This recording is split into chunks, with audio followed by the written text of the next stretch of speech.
Hello students, welcome to my channel. So student, जैसा कि आपके बीए थर्ड सेमेस्टर में जो आपका हिंदी गद्य है एनईपी 2020 के अकॉर्डिंग जो आपका न्यू सिलेबस है उसको मैंने अपलोड कर दिया अपने चैनल पे और उसकी क्लास भी मैंने स्टार्ट कर दी है। यानी कि मैंने आपकी क्लास हिंदी गद्य की स्टार्ट कर दी है, जिसमें मैं एक सीक्वेंस में आपको यूनिट वाइज सभी आपकी जो भी यूनिट्स है उसको कंप्लीट करा रही हूँ। और आज का जो वीडियो है वो आपका क्लास 3 है, यानी कि क्लास 1 एंड क्लास 2 मैंने पूरा डिस्कस कर लिया है।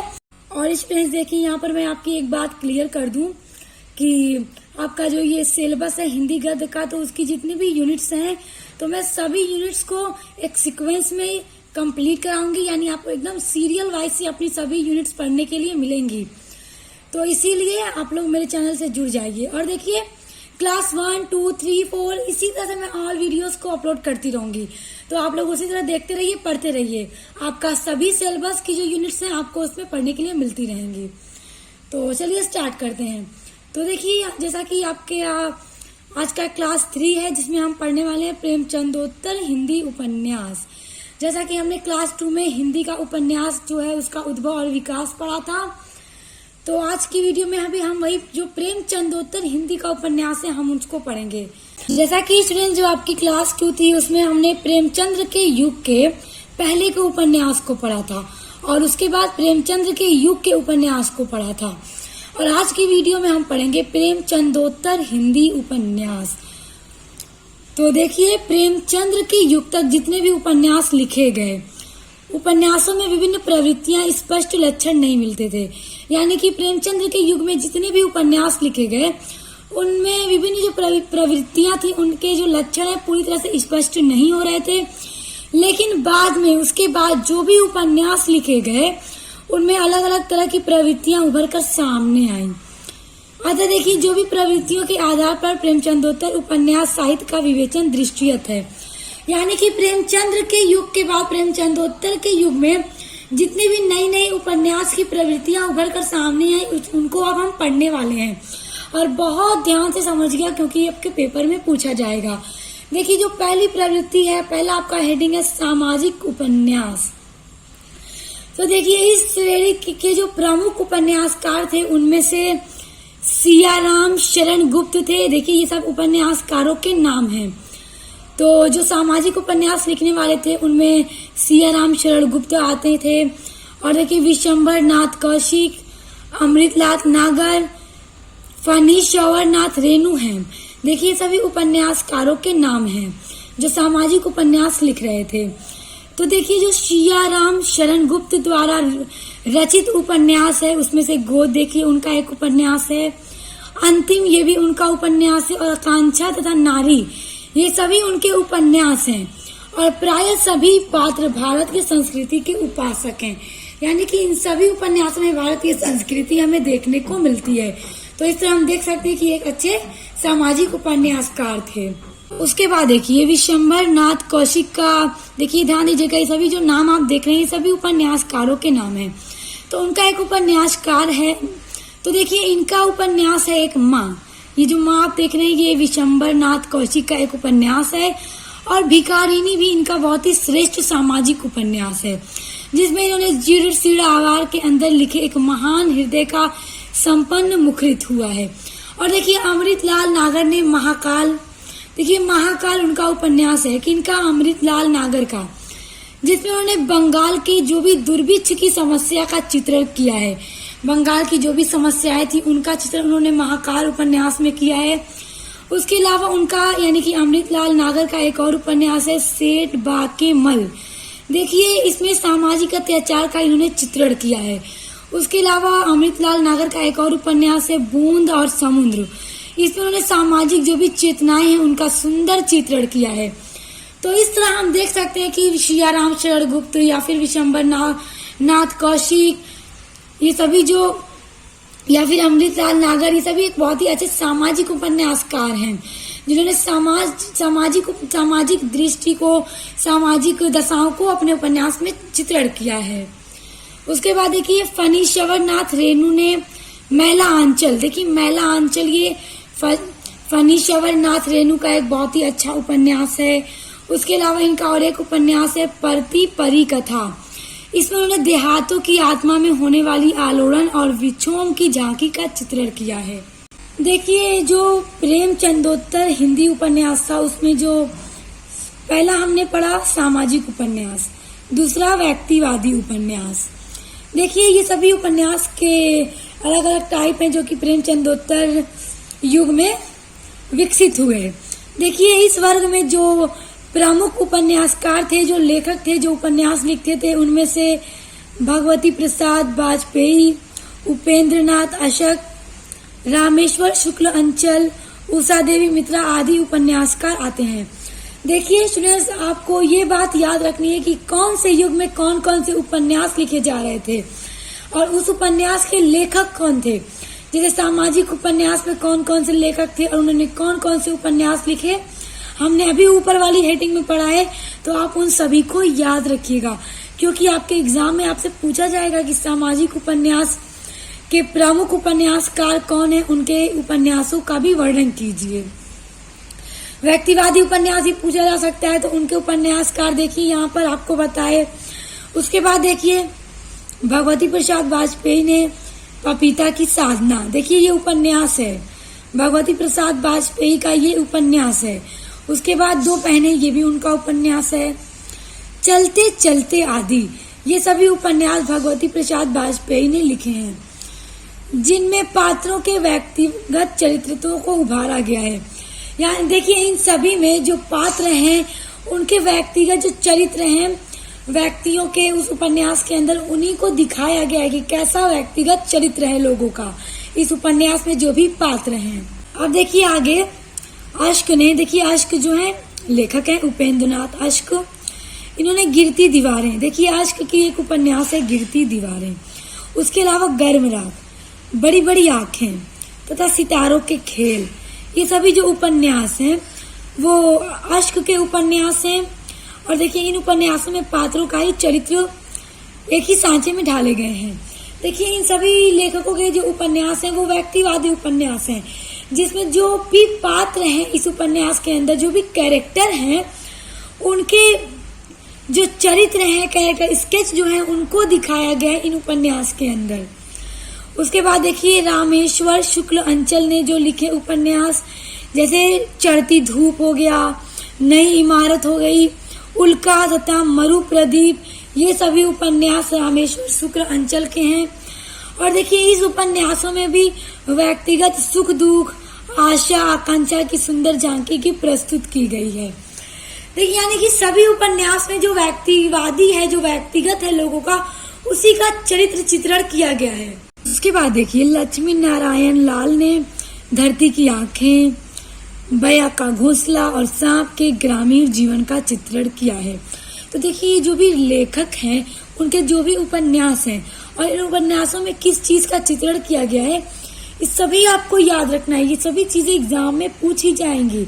और ये जो उपन्यास है, लेखकों के उपन्यास का नाम भी याद रखिएगा, पूछा जाएगा कि धरती की आंखों के लेखक कौन है, तो आपको बताना होगा लक्ष्मी नारायण लाल।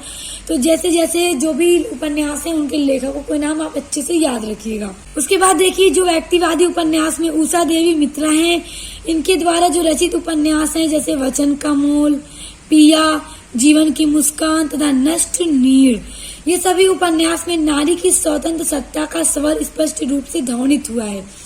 यानी कि नारी की जो फ्रीडम है उसको लेकर के इन सभी उपन्यासों में दिखाया गया है। उसके अलावा देखिए, उसके अलावा कृष्ण चंद्र भिक्षु ने आदमी का बच्चा, ये उपन्यास है किसके, कृष्ण भिक्षु के। जैसे आदमी का बच्चा हो गया, ये उपन्यास है। संक्रांत, ये उपन्यास है। और भंवर जाल, देखिए ये सभी उपन्यास हैं। उसके अलावा विष्णु प्रभाकर के निशिकांत आदि उपन्यासों में व्यक्तिवादी स्वर विशेष आग्रह है। तो आपको याद रखना है कि किन लेखकों के उपन्यास में व्यक्तिवादी दिखाया गया है, व्यक्तिवादी के स्वर को दिखाया गया है।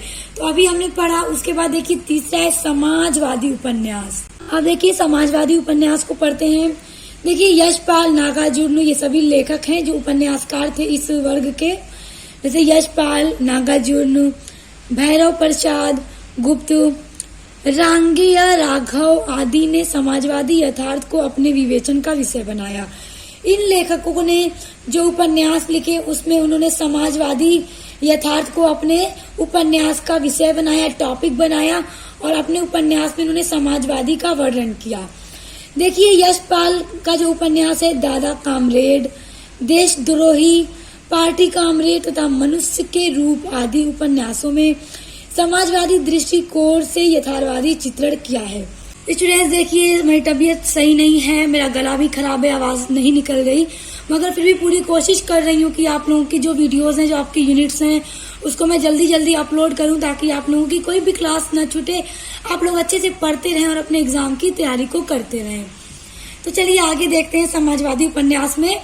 देखिए ये सभी जो उपन्यास हैं नागार्जुन के हैं, जैसे रतिनाथ की चाची, नई पौध, ये उपन्यास हैं जो भी इन्वर्टेड कॉमा के अंदर आप देख रहे हैं ना, ये सभी उपन्यास हैं, समाजवादी उपन्यास।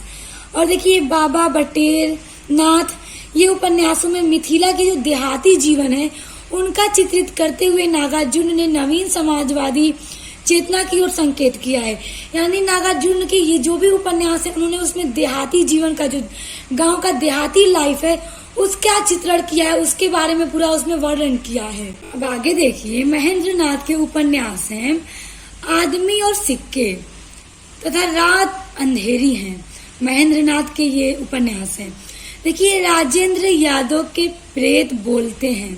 देखिए राजेंद्र यादव का उपन्यास से प्रेत बोलते हैं। उसके अलावा है उखड़े हुए लोग और सारा आकाश, ये उपन्यास हैं। उसके अलावा अमृत राय का उपन्यास है बीज तथा नित्यानंद वात्स्यायन का उपन्यास है केलावाड़ी। ये सभी जो उपन्यास हैं जिनमें समाजवादी चेतना उपन्यासकारों के मस्तिष्क पर चढ़कर बोल रही है। यानी जो भी प्रेमचंदोत्तर युग के ये हिंदी उपन्यास हम पढ़ रहे हैं, जिसमें हमने समाजवादी उपन्यास को हम पढ़ रहे हैं, देखिए तो इसमें जो भी हमने लेखकों के उपन्यास देखे हैं, इन सभी उपन्यासों में समाजवादी जो चेतना है, सभी उपन्यासकार के जो मस्तिष्क में ये सारी चीजें बढ़ चढ़कर बोल रही है समाजवादी को लेकर के। उसके अलावा हमने सामाजिक भी पढ़ा, व्यक्तिवादी पढ़ा। अब हम पढ़ेंगे ऐतिहासिक उपन्यास। ध्यान दीजिएगा, हम प्रेमचंदोत्तर युग के ये सभी उपन्यास पढ़ रहे हैं, जो कि प्रेमचंदोत्तर युग में जो सभी उपन्यास विकसित हुए थे, तो जिसमें ऐतिहासिक उपन्यास भी बहुत विकसित हुआ, जिसमें जो प्रमुख उपन्यासकार थे जैसे कि वृंदावन लाल वर्मा, चतुरसेन शास्त्री, राहुल सांस्कृत्यायन, गांगेय राघव तथा यशपाल ने अपने अपने उपन्यास के माध्यम से अतीत के भव्य चित्र उपस्थित किए हैं। देखिए ऐतिहासिक में क्या है कि जो अतीत का, पास्ट का जो भी भव्य चित्र है उसको अपने उपन्यास में दर्शाया है, उसका चित्रण किया है। देखिए जो भी हम उपन्यास पढ़ रहे हैं अलग अलग, उसमें जो हम लेखकों को पढ़ रहे हैं, मैं बार बार आपसे कह रही हूँ आप लेखकों के नाम को याद करिएगा, क्योंकि आपके एग्जाम में पूछा जाएगा कि ऐतिहासिक उपन्यासकारों के लेखकों के नाम लिखिए, तो आपको अच्छे से पता होना चाहिए। मैं आपको सब बता रही हूँ स्टूडेंट, इसीलिए ताकि आप याद कर सकें। उसके बाद देखिए इसमें जो ऐतिहासिक उपन्यासकार थे उसमें वृंदावन लाल वर्मा का जो उपन्यास है, जैसे गढ़ कुंडार ये उपन्यास, उसके अलावा विराटा की पटीनी, उसके अलावा मूसा हिबीजू, झांसी की रानी लक्ष्मीबाई, कचनार, मृगनयनी, अहिल्याबाई, माधव की सिंधिया और भुवन विक्रम आदि का आधार ऐतिहासिक ही है। देखिए वृंदालाल वर्मा के ये जो भी सभी उपन्यास है, इनका जो जैसे कि बोला जाए जो टॉपिक है, विषय जो है वो ऐतिहासिक है। ये बहुत ही प्रसिद्ध ऐतिहासिक उपन्यास हैं। उसके अलावा देखिए वैशाली की नगरवधु, सोमनाथ, वयम रक्षा, चतुरसेन शास्त्री के प्रसिद्ध ऐतिहासिक उपन्यास हैं। देखिए ये सभी जो उपन्यास हैं वो चतुरसेन शास्त्री के उपन्यास है। कौन कौन से? वैशाली की नगरवधु, सोमनाथ, वयम रक्षा, ये सभी। देखिए उसके अलावा ऐतिहासिक उपन्यासकारों में राहुल सांस्कृत्यायन के जो उपन्यास हैं, सिंह सेनापति, जयोधेय तथा विस्मृत यात्री में सामान्यवादी विचार दर्शन को इन्होंने चित्रित किया है। उसके अलावा रांगेय राघव ने मुर्दों का टीला, ये उपन्यास है रांगेय राघव का, इसमें उन्होंने मोहन जोदड़ो के सांस्कृतिक जीवन का चित्रण किया है। यानी कि ये सभी ऐतिहासिक उपन्यास हैं। उसके अलावा यशपाल का जो उपन्यास है दिव्या, दिव्या में उन्होंने बौद्धकालीन भारत के सामंती जीवन को चित्रित किया है। तो इस तरह आप देख सकते हैं कि ये सभी जो उपन्यासकार हैं अपने उपन्यास में इन्होंने जो ऐतिहासिक जीवन है उसके बारे में चित्रण किया है। अब आ जाते हैं आपकी अगली हेडिंग है मनोविश्लेषणवादी उपन्यास। बहुत ही इम्पोर्टेंट ये उपन्यास है, अक्सर एग्जाम में पूछा जाता है कि मनोविश्लेषणवादी उपन्यास के उपन्यासकारों और उनके उपन्यासों के नाम लिखिए। तो आप समझ लीजिए आपको क्या लिखना है। आइए देखिए, इस श्रेणी में जो उपन्यास लिखने वालों में जयदेंद्र कुमार, ईला चंद्र जोशी, अज्ञा आदि हैं। देखिए, जो जयदेंद्र कुमार हैं या ईला चंद्र जोशी हैं या फिर अज्ञा हैं, इन सभी लेखकों ने बहुत ही ज्यादा मनोविश्लेषणवादी उपन्यास लिखे हैं। देखिए, जयदेंद्र कुमार का जो उपन्यास है परख, एक मनोविश्लेषणात्मक प्रधान उपन्यास है। इसके अतिरिक्त सुनीता, त्यागपत्र, कल्याणी और सुखदा और अतीत भी मनोविश्लेषण प्रधान उपन्यास हैं। ये सभी उपन्यास जयदेंद्र कुमार के हैं, जो कि सभी मनोविश्लेषण प्रधान उपन्यास हैं। आपको ये नाम याद रखने हैं। उसके अलावा देखिए, अज्ञा जी का जो उपन्यास है शेखर एक जीवन, उसके अलावा नदी के द्वीप, ये उपन्यास भी अज्ञा जी के मनोविश्लेषणवादी उपन्यास हैं। उसके अलावा डॉक्टर देवराज का जो उपन्यास है पथ की खोज तथा बाहर भीतर, ये उपन्यास भी मनोविश्लेषणवादी उपन्यास है। उसके अलावा देखिए, धर्मवीर भारती जो है उन्होंने वही मनोविश्लेषणवादी उपन्यास लिखे हैं। इनके जो उपन्यास है वो है गुनाहों का देवता, उसके अलावा सूरज का सातवां घोड़ा। उसके अलावा देखिए, अनंत गोपाल सेवड़े ने जो लिखा है निशा गीत और मृग जल। और देखिए, प्रभाकर माचवे ने जो लिखा है द्वाभा एवं सांचा। राजेश वर्मा का उपन्यास है घर द्वार तथा रूप प्यास। उसके अलावा यादव चंद्र जैन का उपन्यास है पत्थर पानी। नरेश मेहता का उपन्यास है डूबते मस्तूल तथा गिरधर गोपाल का उपन्यास है चांदनी का खंडहर आदि। ये सभी प्रमुख मनोविश्लेषणवादी उपन्यास हैं। देखिए स्टूडेंट्स, आपको एक और बात बता दूं कि पूछा जाता है कि प्रेमचंदोत्तर युग में जो मनोविश्लेषणवादी उपन्यास लिखे गए हैं वो कौन कौन से हैं। तो आप उपन्यासों के नाम याद रख लीजिए, पूछा जाएगा तो आपके लिए आसानी रहेगी।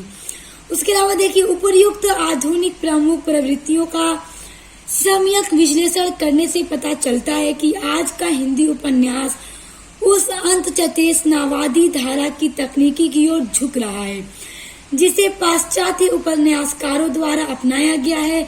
यह प्रवृत्ति हिंदी के मनोविश्लेषणवादी उपन्यासों से अधिक स्पष्ट है, जिसमें अवचेतन से विचेतन का प्राधान्य है। स्टूडेंट्स, आज के वीडियो में हमने जो आपका पढ़ा प्रेमचंदोत्तर हिंदी उपन्यास में जो भी उपन्यास विकसित हुए, जो भी उपन्यासों का विकास हुआ, तो देखिए मैं आपको एक बात बता दूं कि आपके लॉन्ग क्वेश्चन में पूछा जा सकता है कि प्रेमचंदोत्तर हिंदी उपन्यास के प्रेमचंदोत्तर हिंदी युग में कौन से उपन्यास विकसित हुए। और तो आपको बताना होगा सामाजिक उपन्यास, व्यक्तिवादी उपन्यास, समाजवादी उपन्यास, ऐतिहासिक उपन्यास और मनोविश्लेषणवादी उपन्यास। और आपको इन सभी उपन्यासों में जो भी लेखक रहे हैं, जो भी उनके उपन्यास रहे हैं, उनको डिटेल में लिखना होगा अगर आपसे लॉन्ग में पूछेगा। और शॉर्ट में अलग अलग हेडिंग पूछेगी तो आपको लिखना होगा। और स्टूडेंट्स देखिए, आपका जो यूनिट नंबर 1 का दूसरा टॉपिक था, जैसा कि हिंदी उपन्यास का उद्भव एवं विकास, वो हमने पढ़ लिया। अब नेक्स्ट टॉपिक आपका यूनिट नंबर 1 का है हिंदी नाटक का उद्भव और विकास। इसको हम नेक्स्ट वीडियो में पढ़ेंगे। तो इसके लिए आप चैनल को सब्सक्राइब करके बेल आइकन को प्रेस कर लीजिए, क्योंकि मैं आपकी एक सीक्वेंस में आपकी यूनिट वाइज सभी वीडियोस कंप्लीट कराऊंगी। और प्लेलिस्ट मैंने आपकी बना दी है, आप प्लेलिस्ट को ओपन करके उसमें देख सकते हैं। उसके अलावा बीए थर्ड सेमेस्टर की इंग्लिश लिटरेचर और सोशियोलॉजी की क्लास भी स्टार्ट हो गई है, उसके लिए भी आप लोग चैनल की प्लेलिस्ट को चेक कर सकते हैं। तो आप मिलते हैं नेक्स्ट वीडियो के साथ।